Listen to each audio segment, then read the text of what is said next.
welcome back to the Cover 3 podcast here on CBS Sports. That's Tom Fornelli. That's Danny Cannell. I'm Chip Patterson coming to you live at youtube.com/cover3 and all across the 24/7 Sports Facebook network. Thanks for hanging out. Smash that subscribe, smash that like, come and join us in the chat. It is a Monday show, which means that we are going to have the rest of our notes from what was an absolutely jam-packed and loaded Week 7 weekend. We do it every single Monday. It is upon further review. I mean, we were laughing at the end of the instant reaction show, rolling through results that we knew were significant, but we just didn't get a chance to get our eyes on it. It was too big of a weekend. We will also discuss Poll Assassin, which is our weekly look at the AP and coaches poll top 25 rankings, the adjustments that happened, thoughts on some ballots maybe might come up as well. Maybe a quick note on the breaking news podcast that still has not been recorded or needed to be recorded yet. We'll get to that in just here in a second. But first, Danny, since this is the first time that we've gotten a chance to talk, wanted to hear what your thoughts were either at the time or even as you've gotten a chance to marinate on 52-49. The Tennessee Volunteers, they snap a 15-game losing streak to the Alabama Crimson Tide. The way it all played out, like all the fan videos of them rushing the field, the goalposts getting out of the stadium, the Derek Dooley eating the sad spaghetti meal as the fans are partying above him. It truly has been a modern college football epic. As we sit here on Monday morning, what really stands out to you about that game? All of it. You just brought up half of it. I mean, it was insanity what we watched unfold. And I almost feel like you could do an entire 30 for 30 just on the game, the way it unfolded. And those same fans that are out carrying the goalpost, I would love to see them like a timeline throughout the game. When it was 28-10, I bet they were like, yeah. And you could almost sense like Tennessee felt they had arrived and like the blowout is on. And then to see those same fans' reaction when all of a sudden it's tie game and all of a sudden you've got a ball game on your hands, that lead evaporates and you're watching potentially you give away that game. And then, to see Bama lined up for a field goal, to miss it, then to see you tied up or to you get the chance for the field goal and make it. It was just phenomenal. It had every single thing you would want in a game, except not a lot of defense, but I'm okay with that. You did have some big plays that had to be made when they were to be made, but the quarterbacks were stellar. I really felt like the winner of that game was going to win the Heisman Trophy. Now, that could be prison of the moment, early, recency bias. I get all of that, but I mean, how can you not be impressed with Hendon Hooker and Bryce Young, the show that they put on? And Hendon Hooker is going to get a ton of credit, and he's probably going to vault to one of the front runners for the Heisman. But I thought Bryce Young showcased what just what he's all about, man. The dude is tough. He's nails. He's cool. I mean, I don't think his heartbeat ever goes over 85. Never. It doesn't matter if he just had to run and just got crushed. I mean, he was phenomenal too. It was just a battle of heavyweights that was really, really fun to watch. I did have a thought because it's awesome for Tennessee, right? 15 years, they had to beat Bama. Bama's the giant they had to slay. Is the win over Bama as big as and I don't, sorry, Jordan. But I'm looking at the way it's unfolded. Texas should have beat them, had them on the ropes. And if Quinn Ewers plays, I think you can make a really good argument that they should have beat them, or the refs, call a couple calls differently. They would have won that game. And then Texas A&M, who's not very good, had them on the ropes. Now, granted, that game was about Bryce Young. That makes that's a total pass. But I still think Alabama could go on and make the playoffs and do everything they want to do. But we've seen other programs feel like they've arrived just because they beat Bama. Texas A&M is one of them. Got to make sure, and I think this is going to be Josh Heupel's biggest challenge moving forward. That wasn't our season. Our season is still in front of us. Our season is still, going to Athens and beating Georgia. Our season is potentially winning an SEC championship. Our season is, doing more than this and being defined as this. I mean, shoot, we've seen teams feel like they arrived because they lost close to Bama, and we've seen how that worked out. Now, I feel better, and I am making sure I do not want to say that Tennessee, I feel, is fraudulent or that wasn't a big win. It was awesome. But I wonder how big that win is. And I do, never said this before, never. I do wonder if this is sort of the beginning of the end of the dynasty, the dominant dynasty. Bama's not going anywhere, but I wonder if it's the end of them rattling off playoff appearance after playoff appearance after playoff appearance, because it sure feels like that defense is not as dominant as once one, and there are a lot of holes, and you start seeing discipline issues with penalties. To me, it just feels like this might be this, and all those games they could have lost. Like if Bryce Young's not there, which when he goes off to the NFL, are you going to Milroe? Is that your guy? Like I just feel like you could be the beginning of the end of the dynasty. And I want to make sure it's not like a troll Alabama. I think they're still going to be really good, and Saban's the GOAT. But I do feel like you're starting in, and it's a tribute to the other teams that are on the rise. You know, there's other teams that are picking up their game too, which is the best case situation for the SEC. You know, I will counter that by saying you mentioned how plenty of teams have beaten Alabama and thought that they've arrived, and it turns out that they, didn't. Plenty of teams have beaten Alabama, and we've questioned whether it's the end of the dynasty, and it hasn't been. But that said, it's going to happen eventually. So maybe it is because, as you said, like they didn't look great against Texas. They looked pretty great against Tennessee. They just didn't score enough points. But I don't know. I don't think Alabama is as elite as we have seen it in recent years, but I don't think Georgia is as elite as it was last year. I don't think Ohio State is quite as elite. I think that's my biggest takeaway from this season in general, is that there is no incredible, amazing team. And I was thinking about it because when I had to write the Monday after today, I do the college football playoff projection at the end of each column. And it's not what I think, it's what, I think that if there were rankings this week, this is what I think the committee would do. And I honestly think that based on what we've seen, like the top four would be Tennessee, Clemson, Georgia, and Ohio State, and maybe Michigan over Ohio State, which just kind of gives you an idea of what we thought coming into the season compared to what's actually playing out as far as who's not as dominant as you'd think, who the surprise teams are, because Tennessee does have the best win in the country. So I think that based on the way that the college football playoff tends to do things, there's a very real shot they would be number one right now. But it's just, I don't know. Hendon Hooker was great. I agree. Right now, if you probably took the Heisman voting, he would win. But I do want to point one thing out. Hendon Hooker, who had thrown like 3 interceptions over like 18 months, he threw 2 interceptions in that game. Only one of them stood, but he threw 2, and both should have counted. So all that matters is the stat line when those voters who don't watch every game see it. Yeah, I understand that's what's going to matter at the end of the year. But it's like when I look at that stat line, it's like he was great. He had the 5 touchdowns, but he also had the turnovers. And there was also the dropped mesh point fumble. So it's like it was not a perfect game. It was a perfect result as far as Tennessee fans are concerned. But I just think that, I agree with you. I know that I am taking UT Martin plus the spread this week.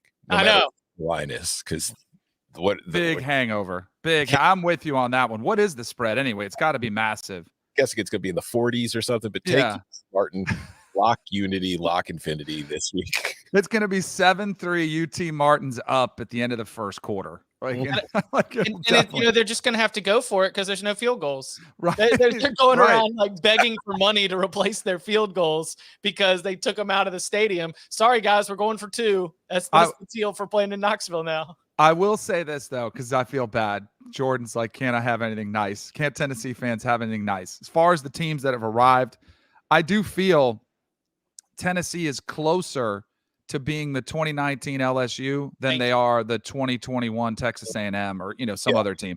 They're legit. Like they're really good. I mean, I don't want to make sure I don't diminish what Tennessee just did, but we'll see how that unfolds. But their defense has to improve. Like it's a problem. Yeah. At some point, LSU won the national championship. I'm glad you mentioned that, Danny. Yeah, what'd you find? All right, through 6 games, and shout out to Emily Proud, one of our colleagues at 24/7 Sports. She and Brandon Marcello were going back and forth on Twitter yesterday. Through 6 games, 2019 LSU, 3,367 total yards, 40 touchdowns, 6 turnovers. 2022 Tennessee, 3,306 total yards, 37 touchdowns, 7 turnovers. We are within 360 yards of total offense through 6 games, 3 touchdowns and 1 turnover. The statistical profile of this Tennessee team offensively is looking like 2019 LSU. Goes against everything I believe in, not to think that a bad defense is going to catch you at some point. So LSU got enough defense. And I would say that Tennessee has that aspect of we saw them be very aggressive and successful in the pass rush. And that is the perfect complement to an explosive offense because the other offenses has to press.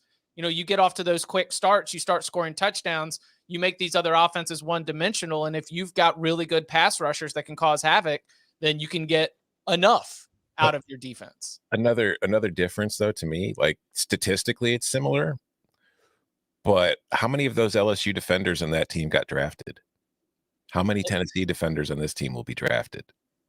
It's 100% a fair point. I was about to say the talent level on paper certainly seems like the LSU defense, because that was what everyone was mad about. Remember, Ole Miss lit them up. It was Ole Miss, right? That just like could not, that never got stopped, and LSU ended up having to win that game. Or was it Vanderbilt? It was one of those games in the middle of the season where Dave Aranda told me at the national championship game that it was like the true like wake up moment for him when he realized we had to totally throw out everything we were doing and start to change. But like, you're right. Grant Delpit was there. Patrick Queen was there. I mean, the talent level of that LSU defense had multiple NFL draft picks. But if my options between those teams, and I don't remember which one it was, but if the options were Ole Miss and Vandy, no offense, Barton, but I'm going to guess it was Ole Miss. Chat saying it was Ole Miss. I'll say this, though. They keep playing like this. More scouts start coming around. All of a sudden, some of those guys become more draftable. We see that. I mean, look at Cincinnati. It's a great example last year. I mean, they have 9 players drafted, and they were great players. Like Sauce Gardner's an incredible player, but he may not get discovered if they're not balling out the way they are. So you might see some Tennessee guys start to pop. And for them to do it without a couple of their defensive stars and to do it without Cedric Tillman, like this team's going to get healthier, which I think makes them even scarier. All right. Did anybody watch 60 Minutes last night? I saw it. We always do as good company men. The Chiefs Bills game went a little long, and then it was like I wanted to get into the night game with the Cowboys Eagles, so I meant to DVR it, but I'm glad you did. Yeah, I want to play this clip here. Deion Sanders had a segment on 60 Minutes. It was very interesting. He said that I think he said, quote, absolutely not, no interest in ever being a head coach in the NFL. He had a funny comment about how it drives him crazy when a player is not invested in the game that he has loved so much. He said, I would get arrested. He said, what would you get arrested for? He said, for jumping on a player. He said, I'd go into halftime. I'd come back out with half the team because they'd all quit. Deion was very much feeling himself, but he also included this one little note. When is he not, though, by the way? It's fair. Deion was just being himself. All right, here we go. What happens when a Power 5 school says, give us a number, we'll make it work? I'm going to have to entertain it. You are? Yes, I'm going to have to entertain it. Straight up. Well, I would be a fool not to. So, Sanders, there is a huge camp within the Deion Sanders coaching future community who discusses that Deion either should or will stay at Jackson State and that he will continue to build. And in that 60 Minutes profile, there was another quote where Deion said that he hopes some politician or billionaire or figure says, I'm going to bet on Deion. I'm going to come and I'm going to help increase the funding. He said that my assistant coaches right now are extremely underpaid. He kept comparing the budget for Jackson State compared to the budgets of the schools that he's recruiting against. And so even Deion, by his own admission, seems to say that if there's a huge change in the financial situation for him, his coaches, and the program, somebody comes in and invests a bunch in Jackson State, it seems like that would be something that would keep him there. I think Deion Sanders, I would guess, is going to get a look at a Power 5 job this offseason. So if Deion Sanders, by his own admission, is going to entertain it, what do we think? What's our latest check on the Deion to the Power 5 future? He gone. Yeah, think so. I did. So I'm assuming that question probably was, I didn't see it, but I did see a blurb about where he said he'd been called by God, but he had some like catchy, he made it sound more entertaining. But I remember when he was hired at Jackson State, he's like, I am here because I am a man on a mission, and he is religious, and I think he honestly believes that. And I'm sure that question was like, well, then how can you leave? But I just think he wants to win it. I think he's a competitor down deep. I think he wants to see if he can be the best and beat Nick Saban, who he's got all these commercials with. I do believe that, but I also at the same time, I do believe that he wants to help out the HBCUs and he wants to help out the SWAC and he wants to help out Jackson State. Like, I believe that too. I think both can be true. I mean, how many times do we fall in love with coaches at a certain school at the Group of Five and you're like, yeah, of course you got to go. You have to take that job if you want to, you want to compete against the best. So I think he does leave. I mean, he's already interviewed and had really good interviews with Arkansas a couple years ago, with TCU last year, and he's been in the final running for the final 2 or 3 men for the job. Somebody's going to pull the trigger on it this year. It's funny because if you were an athletic director or, some consulting firm, but if you were the school that had to make the hire, like, somebody's got to do it. But I think everybody else is like, man, I want you to see how it goes. Like, I don't know. It's got to take somebody unique who's going to be willing to say, I believe Deion can do it at this level. And you know what? I think that coach is going to hit it out of the park. I really do. Or that athletic director. Yeah, I think Deion is going to take a Power 5 job here eventually. And I also think he's going to catch unfairly a whole lot of crap for doing it, because they're going to say, how could you abandon Jackson State? How could you abandon the HBCUs and all that? And it's like, it's not Deion's responsibility to, save a school. Like, there are so many people who, like, Deion's a former athlete who's got plenty of money, who didn't need to do it in the first place.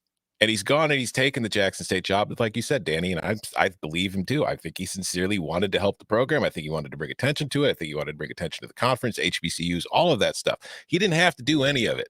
And he's doing it, and he's putting them on the map. And if he leaves to take a Power 5 job, good for him. If he doesn't, good for him. I don't think anybody should really hold anything against him for doing so. And if a school wants to hire him because they think that he can help them win, good for them. And I think I agree with you, Danny. I think this is the next coaching cycle this winter. Deion's going to get a Power 5 job. He ain't leaving everybody behind. Let's make that clear. He's going to bring some players with him if he does go. Travis Hunter, Shador. I don't know what Shador's eligibility is for the draft, but he'll probably bring him too. He's got Mike Zimmer as an analyst on the staff who probably is thinking, hey, I'd make a nice defensive coordinator at the next level. Like, he's got a lot. He's going to bring a lot with him. And I'm with you. Like, he's brought more attention to the HBCU, landscape than the last time probably was since Steve McNair. It's been 20 years since we've talked this much about and it's on us, and maybe we can get more exposure, but he's been a huge reason. And you're right. He didn't have to take this job. He probably could have waited out and taken a smaller Group of 5 job, but no, he went in this one. And it is not easy with the lack of resources. And I mean, he points out and brings a lot of attention on problems that need to be addressed. I think that's been one of the best parts about it. And he, to answer your thought earlier, what was leading to that question and that quote was the conversation about resources, was the conversation about how much assistants are being paid. And so in the question, it included what happens when a Power 5 job says, give me the number, which we all know for coaching searches in the modern era, how much are you going to give me for my assistant pool is a major factor in a decision of whether or not you are going to leave your current job and go take another. So, the resources, how much you can pay assistants, like those are things that were very much at the forefront of the piece and very much, part of the leading into, okay, so what happens when a Power 5 school says blank check, what's it going to take for you to come? And that's when he said, he would absolutely entertain it. Now, there is a job that because of an Under Armour affiliation, we have consistently mentioned as a potential landing spot for Deion Sanders, and that is for the head coach of the Auburn Tigers, which still at October 17th, 11:22 a.m. Eastern time, is being coached by Bryan Harsin. And the roster in place there put up a pretty impressive effort against Ole Miss. I don't know if I ever throughout that game thought that Ole Miss was going to lose, but it was tight enough to at least believe that this is not a team that has quit. And if you were putting Auburn on quit watch, as they are going to be off this week, and that's why we had circled this as a potential time when Auburn might move on from Bryan Harsin, it hasn't happened yet. And so I wanted to at least, take the temperature. What's our expectation for how much longer Bryan Harsin is the head coach of the Auburn Tigers? The prevailing theory at this point, because we've expected him to be fired every single week after every loss, and we thought, it's Mizzou. No, like the Auburn message board says it's Missouri's fault. that they're still in this position. I mean, it was We're running reported back. by reputable college football, writers that it was going to happen if they lost to Mizzou. Like, it was inevitable. It was inevitable. It was done. What's your prevailing sentiment, Tom, that until the athletic director is installed? I think, that's what Bud's been saying. It's what a few people have been saying that are much closer to it than I am. I think that that's part of it. They want to have the athletic director involved. And I think another part of it is, like Chip was just talking about, that team still plays for him. That team still likes him. And there is the rule, we have the transfer windows now with college football where players are allowed to enter the portal. But there's the rule. If your coach is fired, every player on the roster has a 30-day window to enter the transfer portal. So there's probably some fear that if they fire him now, the entire team could hit the portal.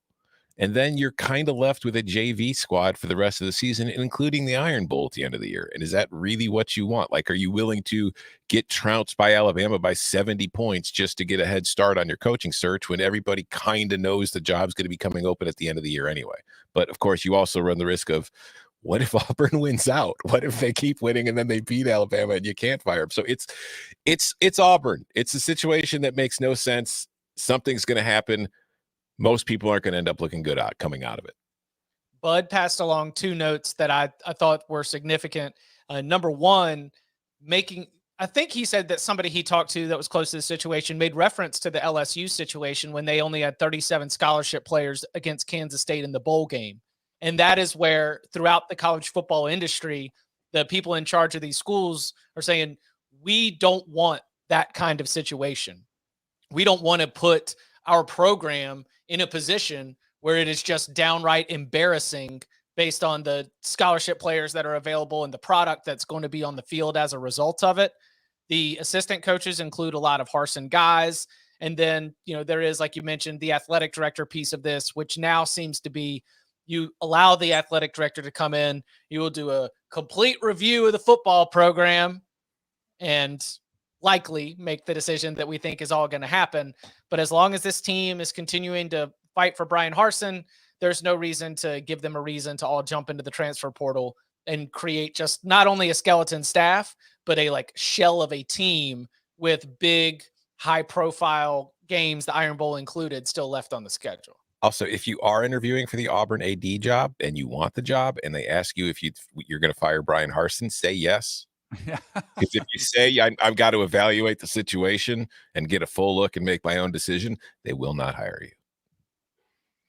Coming up on the other side, it is time for our weekly look and reaction to the new college football rankings, the AP Top 25 poll, the coaches poll. It is Poll Assassin Plus. Upon further review, we'll look at USC, Michigan, Notre Dame, North Carolina, Ole Miss, and more next. We're home now, Ellie. We have to be more careful. What if this is all I'll ever be? That's not who you are. What was I supposed to do? Let my child suffer.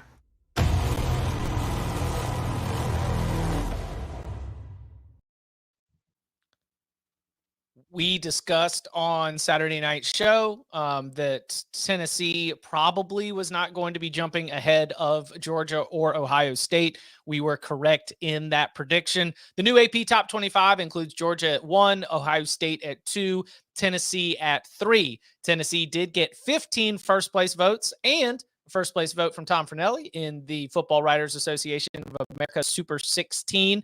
Ohio State with 17 first place votes, Georgia with 31. When you look at the entire 63-member AP Top 25 voting community, the fact that we're at 31, 17, 15, this is a ongoing debate for who the best team in the country is. Michigan swaps with Clemson after its impressive win against Penn State. Alabama tumbles 3 spots to number 6. Other notable jumps, you got TCU up 5 spots to number 8. You got USC down 5 spots to number 12. Penn State falls all the way to number 16. And then NC State and Mississippi State tumble, but with a lack of obvious options to move them into the top 25, remain in the top 25.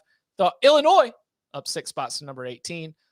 Thoughts on what we saw from the AP Top 25 poll? Don't know if you've got a move, a team, or even a voter that has caught your eye already? I do have a scenario I would like to bring up for you guys. Let's do it. Little blind resume action. I tweeted about this yesterday, so I don't know if you guys saw it, but I'm just going to read my tweets to you. All right. There's no wrong answer. I'm just interested to see what you think when this is the information you have to work with. There are two teams. They are both 5-2. Team A has won 4 games against FBS competition by 13 points per game, and those teams that they've beaten are a combined 14-14. Its 2 losses have come to Power 5 teams by 6.5 points per game. The record of the teams it has lost to is 11-2. Team B has won 4 games against FBS competition by 5 points per game, and their combined record is 15-12.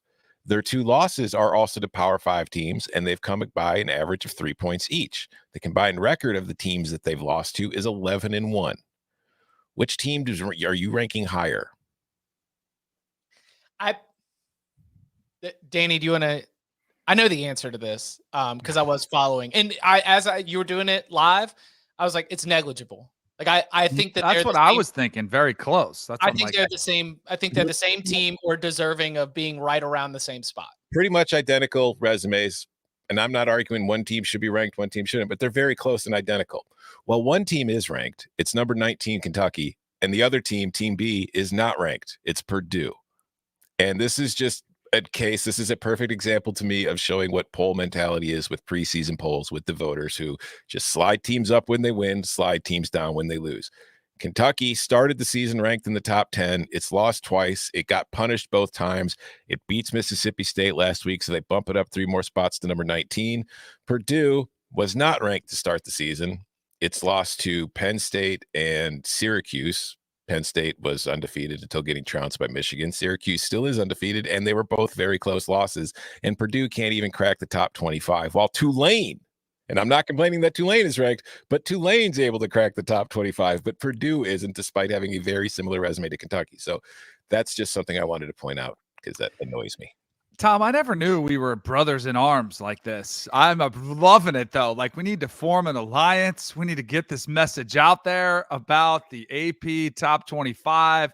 The preseason, it's a bias that comes in there, and it never leaves throughout the season. And it's something that absolutely helps different teams. I mean, you see people saying, hey, 4 wins over top 25 opponents, and one of those opponents is, sub 500. Is that really a win? But people do it, analysts do it, writers do it all the time, and it definitely does impact the perception of you. I don't want to bag on Bama, but I mean, should they have dropped more?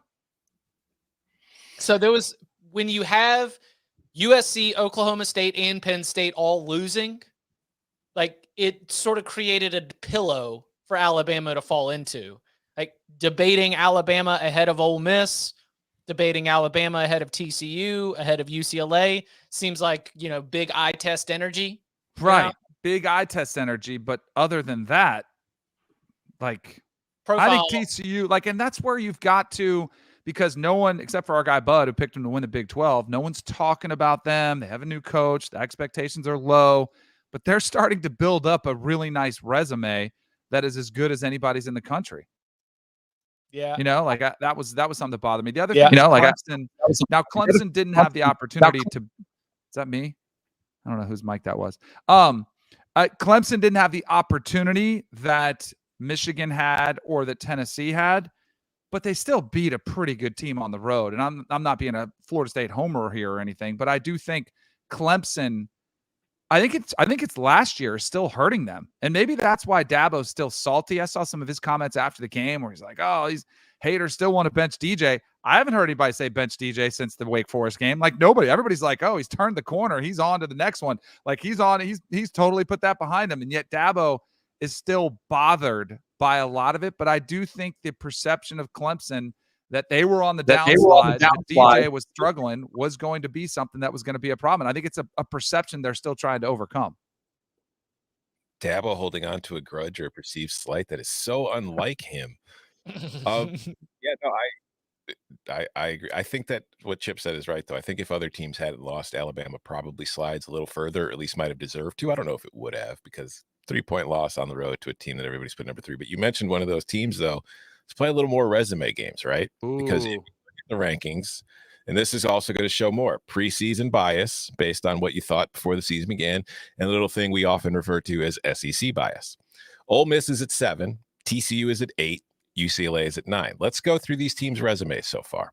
Ole Miss is 7-0 with wins over Troy, Central Arkansas, Georgia Tech, Tulsa, a 3-point win over Kentucky, which is its best win, at Vandy, and Auburn. TCU is 6-0 with wins over Colorado, who stinks, Tarleton, who I don't even know what that is, on the road against SMU, but then it's won 3 straight against Oklahoma, Kansas, and it just beat Oklahoma State, who is number 8 in the country. It's a top 10 win. UCLA, 6-0. Bowling Green, Alabama State, whatever, who cares? South Alabama, who received votes this week. We'll get to more on that later. Colorado, and then beat Washington, and then also beat Utah, which just beat USC, and they beat Utah pretty good. So when you're looking at those 3 teams, TCU's got the best win. I think UCLA's got the second best win, and Ole Miss has the third best win. So why is Ole Miss ranked ahead of both of them? And they started. Yeah. And where do they play? I think that's probably more the rankings inertia. Where like they won 10 games last year. But why were they ranked that high to begin with, Chip? Because they won 10 games last year. And what conference do they play in? The SEC. There you go. Can we anything else on the polls? Because that's a really good launching point to truly a question. Well, I have one more thing on the polls. Okay. I just want to say that the 2 worst voters of the week are Nate Mink and Ron Counts, because they're the only 2 voters who did not have Illinois on their ballot this week. Wow. The disrespect. Also, Ron, I mentioned South Alabama getting a vote. Ron, you've got South Alabama at 24 and James Madison at 25, but you don't have Illinois ranked. Come on, Ron. Wait, he still had James Madison in the top 25 after losing. Yeah, I don't even hate it. Because I'm the person that's always arguing that more teams should give G5 teams credit. But come on, South Alabama and James Madison over Illinois. Come on, Ron. Wow. Upon further review, is Ole Miss good? Because you mentioned the profile right now. You're sitting there and you've got the Vandy win is I guess like impressive. We got to see some offensive firepower early on. Come on, it's no offense, Barton, but it's Vandy. You should look good against them. We talked about the Ole Miss defense early in the season as a group that, while not overly physically dominant, they've done a lot in the transfer portal to be able to beef up that group, and they play really well. They communicate well. They have shown that. And Auburn obviously torched them a little bit. Robbie Ashford got things going for the Tigers offense. Statistically, you're looking at, probably a team that's checking in the top 20-ish on both sides. They run the ball really well, still play with a lot of tempo. And I say this as we are entering a stretch where, the SEC on CBS game of the week is going to be Ole Miss at LSU this Saturday. They still have Alabama. They still have Arkansas. They still have the Egg Bowl. We're sort of, conjuring all of these wild scenarios of what Lane Kiffin and Ole Miss is going to mean within an SEC championship race. Is Ole Miss good? Yeah. Okay. Is it a good?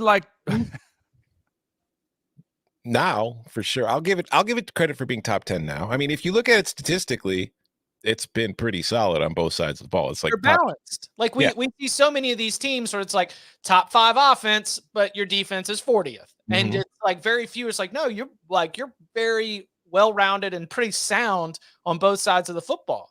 It's a good team. Yeah, it's a good team. It's just like you said. I think it's being ranked number 7 at this point based on availability more than what it's accomplished, in that it's undefeated and there aren't as many undefeated teams at this point of the season. But like we've discussed it and we've gotten hate for it, like with Oklahoma State when we called it the most quote unquote fraudulent team in the top 10 a couple weeks ago. And we said it was going to lose at some point, and it did. Right now, if you're asking me who the most fraudulent team in the top 10 right now is, it's between Ole Miss and UCLA for me. Ooh, really? UCLA you're not buying into? I'm buying into it. It's just, I don't think that I think UCLA will finish with a better record and possibly a Pac-12 championship. I don't think there's any way Ole Miss ends that. I think Ole Miss is probably 9-3 when it's all said and done. Let's see. Ole Miss, they've got LSU on the road this week. They could lose. Which is crazy. They could lose that game. Yeah. At Texas A&M, I think Ole Miss wins that game just because I don't trust the Aggies to score. Alabama, I think they lose because I just don't think they're explosive enough offensively like they have been in recent years to present the problems that Alabama has, which we saw against Tennessee. And then the Egg Bowl at the end is always a kind of a coin flip. So, yeah, they could be 9-3, but I look at UCLA and it's like they've got Oregon on the road this week. I think Oregon's going to win that game. They have USC later in the year. I guess Stanford, Arizona State, Arizona, and at Cal don't really present too many problems, though. So, yeah, I think Ole Miss would beat UCLA, but that's really what it kind of comes down to. Look at you, just went from like SEC hater to SEC homer like in 5 minutes. See, here's the thing. That's the difference in the way I view how teams should be ranked and what I think is going to happen. I think teams should be ranked based on what they've done, not what I think is going to happen. So if I'm doing the resume right now, I think UCLA should be ahead of Ole Miss. If they played, I think Ole Miss should be ahead of UCLA. I think Ole Miss loses at LSU. That's a pick 'em. Did you see that? It depends on what team's going to show up for LSU. You know, it was like last week. I was like, LSU's catching points at home against Tennessee. You kidding me? Give me the Tigers all day. Then they lose like by 30. So I don't know what the hell LSU is right now. It's a team that could win. It's a team that could lose. That's like upon further review. That's mine is how wildly open this college football season has been. The parity is not only there in the top 10, like we're seeing this, all these upsets, and we're seeing teams that historical powers like Bama getting beat against Tennessee, but we've seen Georgia be vulnerable. Ohio State's the only team that hasn't showed it yet, but you feel like it's in them because they haven't been tested there. But then like way down, like Stanford, Notre Dame, there is no way we'd have told me in a million years that would happen, especially if we'd have seen how bad Stanford has been this year. How about Michigan State? We're thinking Jim Leonard, interim coach, look at him. They housed Northwestern 42-7. They're like, those players must be buying into what Jim Leonard is selling. Boy, he could be, he's going to be the next man for the job. They get beat at Michigan State. There's games across the board that you could have never envisioned happening. And I think it's great. I mean, it's one of the best weekends of college football. But I think the parity is here like we've never seen it before. You have to be able to score to win in college fottball. Like can't score right now. Huh? Notre Dame cannot score right now. Notre Dame cannot score right now. Let's see. I know Bud passed along this note. So 3,075 points in this weekend over 53 games. That's an average of 58 per game. That is a extremely high. I mean, we talk about the over-unders of like 67, 68, 62, but for all of FBS against FBS competition to check out around 58, that is higher than average. This is a time where you need to be able to go out there and put it up to be able to win in college football. And that is those teams that are offensively challenged. I mean, you look up and down the top of these rankings. Is there any team that is totally defense first right now that is having success in college football? Illinois. Kansas State, Illinois. Kentucky. So you're outside of the top 15. Mm-hmm. Syracuse has kind of been doing it with defense, but they haven't been tested. And their offense is pretty good, so it's like, their defense doesn't have to be that great. Yeah, but I think offense is what you need to win. I think offense sells tickets, and I think these days, it's always been defense wins championships. I think you need offense to win championships. I think that the defense still matters as far as when you get to the playoff. Like all four teams are typically going to have a very good offense. So the team with the best defense at that point has the better chance. Tom, you mentioned before the show that you wanted to do some upon further review on the Notre Dame Fighting Irish program, a team that has 2 losses to teams that do not have another FBS win besides Notre Dame. Yeah, concerning. Because I did not watch, I said on the show Saturday night, I did not watch a single snap of Notre Dame Stanford game. Watched it. Concerned because it's like the vibes I'm getting, and this is also, I think this kind of goes to Oklahoma too. So I don't want to overreact because this is a situation where both Notre Dame and Oklahoma unexpectedly lose their coaches. And then they hire kind of, I don't want to say emotional, but there's like kind of a rebound aspect to it where it's like Oklahoma goes and gets Brent Venables, who's never been a head coach, but they're familiar with. And Notre Dame turns to Marcus Freeman, who has never been a head coach, but they're familiar with because he's their defensive coordinator and he's done an excellent job kind of recruiting for them. But you're taking two first-time head coaches and throwing them into fires where these programs are expected to win right away. And there's always going to be an adjustment period. And we've seen Oklahoma going through it, whereas now Oklahoma's beating Kansas and it's a sigh of relief. Like, oh, thank God. Like that's not supposed to be the case. And now this Notre Dame team, as you mentioned, lost to Marshall, and now it lost to a Stanford team. And the alarming thing to me is Stanford's defense has been terrible all season long. And it held Notre Dame to 14 points. Like the Irish just don't really have an answer on offense for anything right now. And I understand that losing Ty Buckner is a blow to them, but I don't think Buckner was great to begin with. So I don't think there's been a huge drop off to Drew Pine. And to me, just the vibes are like, I wrote about it this morning and the Monday after, and you want deeper analysis on it, you can go read that. But, like Lou Holtz left, he retired after having a very successful run at Notre Dame, won a national title in 1988. Things had kind of started to slow down, and he retires, although at the time it was rumored he was trying to go get the Vikings job and didn't end up getting it. Dennis Green got it. But then Bob Davie comes in and has some success at the beginning, but you can kind of see cracks in the foundation.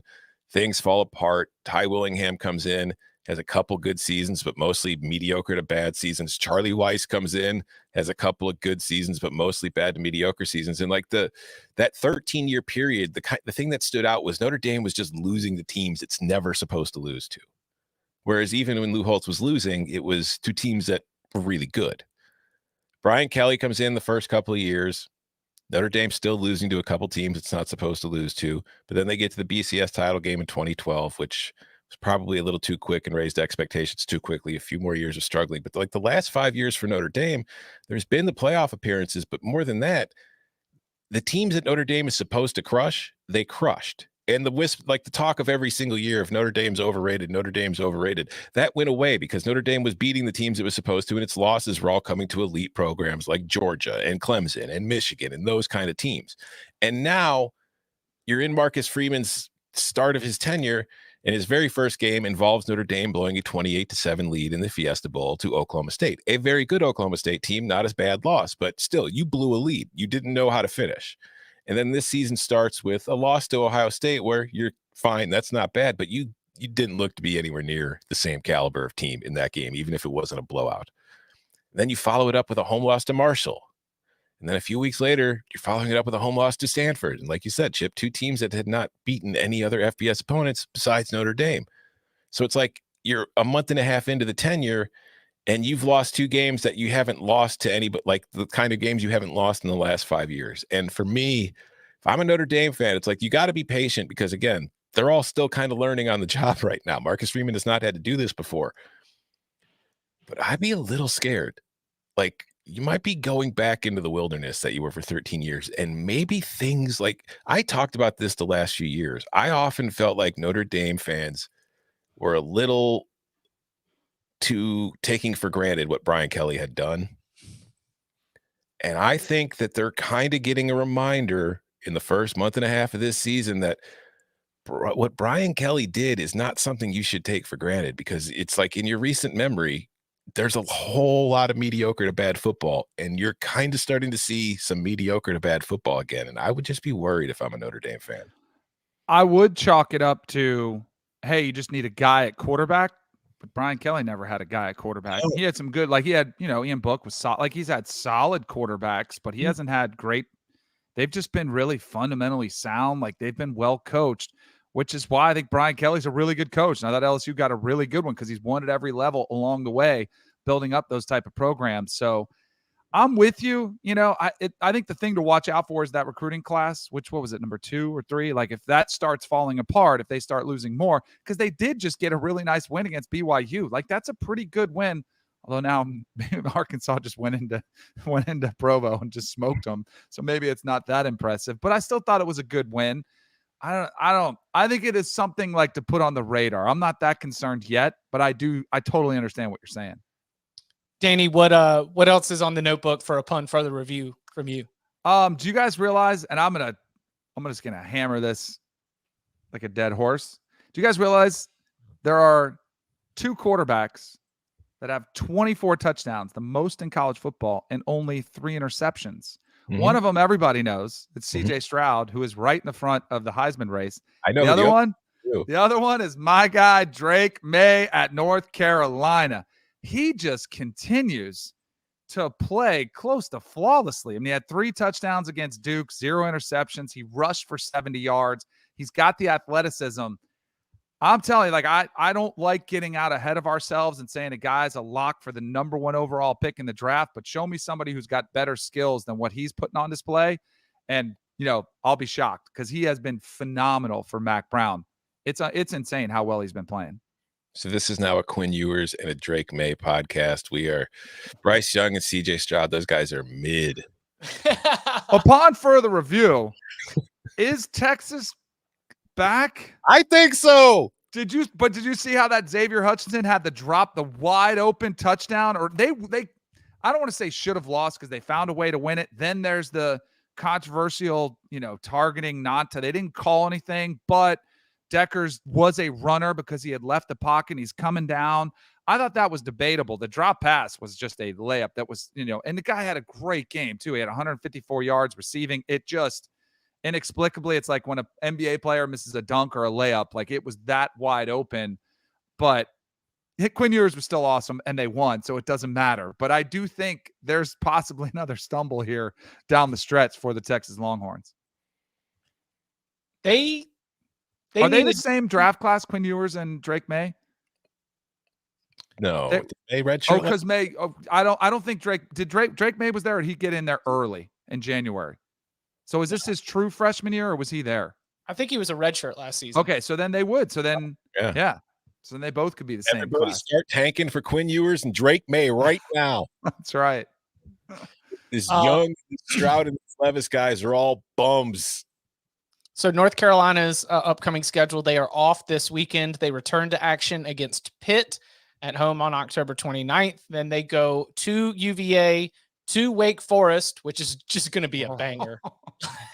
What's the total on that game going to be? 90. Yes, 90. Georgia Tech at home, and then NC State at home. Finish with both games.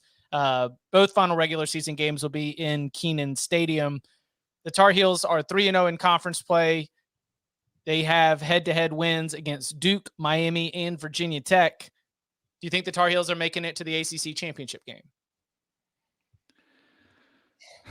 I do, but it scares me because there's some slip-ups in there,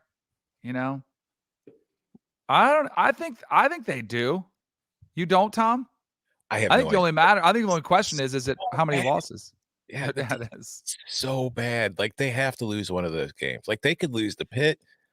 I don't think they could lose to Virginia, but they could lose to Wake. They could lose to Georgia Tech and NC State at that point. Like, it's a rivalry game, and they won't have Devin Leary, but that will be like their 7th or 8th game without Leary. So it's like they're going to know who they are by that point. So I think NC State's in trouble. It stinks. Me too. Because, no Devin Leary. They still have Wake and UNC left, and you cannot beat those two teams without scoring points. So the Pitt game, but he makes every game. But that's the thing about Drake May is their offense. It's not that different than Tennessee. Now, I'm not saying they should be a playoff contender or anything like that. Tennessee's total defense 104th. Carolina's is 124th. Like, it's one of the worst in all of college football. But I do think like they can win shootouts because their offense is so dang good and their quarterback is awesome.